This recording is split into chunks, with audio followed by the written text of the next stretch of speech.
Bismillah ar-Rahman ar-Rahim. Welcome to ERA. How to report.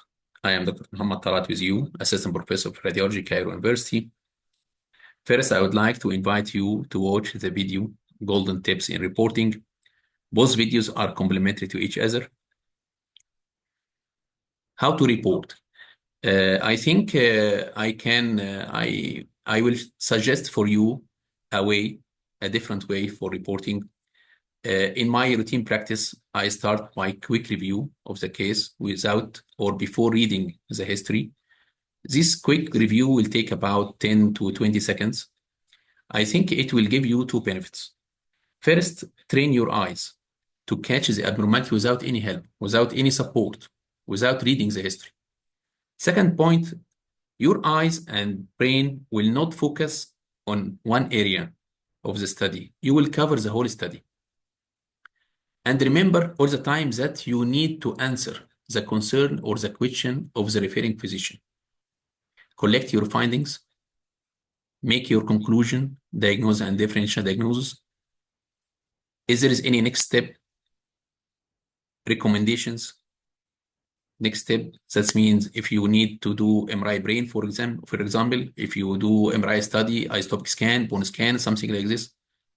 And sometimes you need, in some cases, follow up after 1 month, 2 weeks, something like this, to know what is the behavior of the lesion. If the lesion grows rapidly, double size in 1 week or 2 weeks, this one is against behavior of malignancy, for example, something like this. Just I need to review with you how we collect the findings. If you see any lesion, you will start to think, is it single or multiple variable in size or multiple similar size? The border of the lesion, is it well circumscribed, fairly defined, early defined? Where is it located? Where is the site? Size, and sometimes the volume. Volume is very important in some cases if you are estimating the volume for prostate, for example, volume of hematoma inside the brain, something like this. Sometimes the volume is very important. Shape of the lesion, is it irregular, lentiform, oval, rounded? CT density, is it hypodense, hyperdense? MRI signal intensity. Of course, the contrast enhancement is very important. Is it enhancing or not? Is it homogeneously enhancing or heterogeneous enhancement? The kinetics of the contrast enhancement. One of the most important point relations and mass effect and spread. Look for the nearby structures, the adjacent structures. Is the lesion touching, abutting, indenting, compressing? Is it squeezing the tissue inside? What are the vascular structures? Is the lesion engulfing, for example, engulfing the superior mesenteric artery or veins, or occluding the superior mesenteric vessels, encasing the vessels, spreading the lesion? For example, the lesion is infiltrating the nearby structure or the nearby bone, eroding, invading. All of these are terms you should know how to use it properly. Is there any complications? Is there any pathological fractures, ischemia, or distant metastasis or something like this? Also, you can or you should collect the associated findings. Regarding the bone, I think the same way in reporting, but it is for a little bit different. You should know, is it single or multiple also, but you can start, is it sclerotic or lytic, expansile or not expansile? What type of lytic lesion? What are the matrix? Is it osteoid, chondroid, ground glass?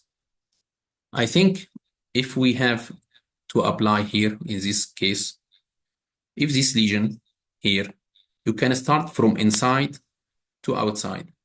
What does it mean?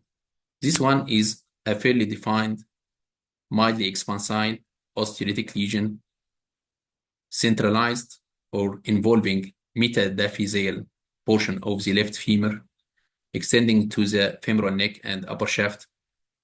This lesion shows geographic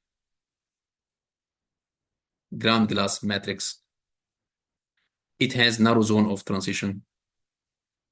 Narrow zone, that means sharp border between the abnormal and normal bone. The region cause endosteal scalloping. The cortex is intact, no pre-os reaction, no extraosseous soft tissue component, no pathological fraction. This is in conclusion, or rapidly, we can report an osseous lesion like this. We have two ways to report. Either you can start with a lesion, for example, a well-circumscribed soft tissue mass lesion is seen located at or involving definite or something involving the pancreatic head, for example. And also you can start with a site. The left frontal region, for example, the left frontal region shows a lentiform extradural hematoma. The right adrenal gland is a seat of a well-circumscribed mass lesion. The pancreatic head is enlarged by virtue of. These are different examples how to start with a site. I think when I was junior, I faced many troubles, many challenges, a big difficulty in how to reporting. I think if you start by these two ways, either start with a lesion or start with a site, it will be helpful for you.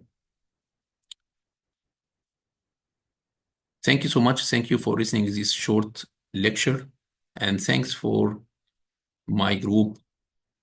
I think a big team is working with me. I'm not alone. And inshallah, we will try to do our best in conducting our teaching sessions. Thank you so much.